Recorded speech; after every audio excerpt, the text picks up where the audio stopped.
ಒಂದು ತಿಂಗಳಿಂದ ಮಳೆ ಬಾರದೆ ಕಂಗಾಲಾಗಿದ್ದ ತಾಲೂಕಿನ ರೈತರಿಗೆ ಕೊನೆಗೂ ಮುಂಗಾರು ಮಳೆ ನೀರಾಳ ತಂದಿದೆ.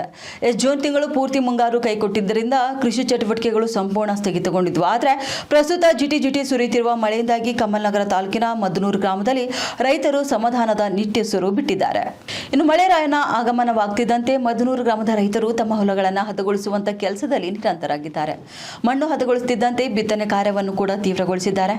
ರೈತರು ಸರ್ಕಾರದ ರೈತ ಸಂಪರ್ಕ ಕೇಂದ್ರಗಳ ಮೂಲಕ ಸಿಗುವಂತ ರಿಯಾಯಿತಿ ದರದ ಬೀಜಗಳು ಖರೀದಿಗೂ ಕೂಡ ಮುಂದಾಗಿದ್ದಾರೆ. ಇದು 12,000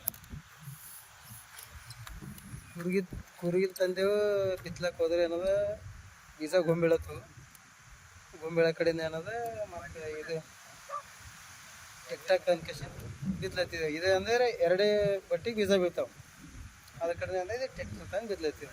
ಅದು ಮಳೆ ಏನದ ಬಿಲ್ಕುಲ್ ಸಾಧಾರಣ ಮಳೆ ಆಗ್ಯದ. ಅದೇ ಇವತ್ತು 2-3 ಬಟ್ ಹಸಿ ಆಗ್ಯದ. ಅದ್ರ ಕಡೆಯಿಂದ ಅಂದ್ರೆ ಇದ್ರದಿಂದ ಜರ ಎವರೇಜ್ ಬಿ ಚಲೋ ಬರ್ತದೆ ಅಂತ ಆ ಪ್ರಕಾರ ಅಂದ್ರೆ ಇದು ಟಿಕ್ಟಾಕ್ ತಂದು ಮಾಡುತ್ತೆ.